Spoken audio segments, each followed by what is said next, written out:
నెల్లూరు జిల్లా బుచ్చిరెడ్డిపాలెం మండలం రేబాల తూర్పు హరిజనవాడలో వైసీపీ నేతలు ఓవర్ యాక్షన్ చేశారు. తూర్పు హరిజనవాడలో ఉన్న మస్తానయ్య అనే వ్యక్తి ఇంటి ముందు డ్రైనేజీ కాలువ ఏర్పాటు సాగుతో ఇంటిని కూల్చివేయాలని వైసీపీ నేతలు ప్రయత్నం చేస్తున్నారంటూ బాధితులు ఆరోపిస్తున్నారు. ఇంటిని కూల్చేస్తే తాము రోడ్డున పడుతామని దళితులు చెప్పినా వినిపించుకోవట్లేదని బాధితులు ఆవేదన చెందుతున్నారు. తమ ఇంటి జోలికి వస్తే పెట్రోల్ పోసుకుని ఆత్మహత్య చేసుకుంటామని మస్తానయ్య కుటుంబం బైఠాయించి ఆందోళన చేపట్టింది.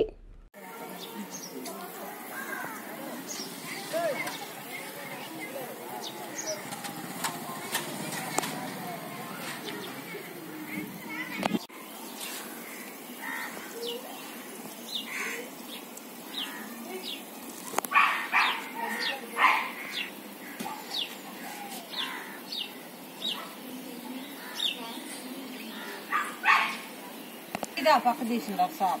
మాకు ఇంటర్కి అవసరం లేదన్నా మాకు ఈ పక్క తీసుకోమంటున్నారు సార్. మేము వద్దు అని మొత్తుకుంటున్నా కూడా వైసీపీ పార్టీ నాయకులు మమ్మల్ని ఏదిచ్చి 3 నెలల నుంచి ఇద్దే హింస పెడుతున్నారు సార్. మాకు న్యాయం జరగలేదని పెట్రోల్ పోసుకొని చచ్చిపోవాలని నిర్ణయించుకున్నారు.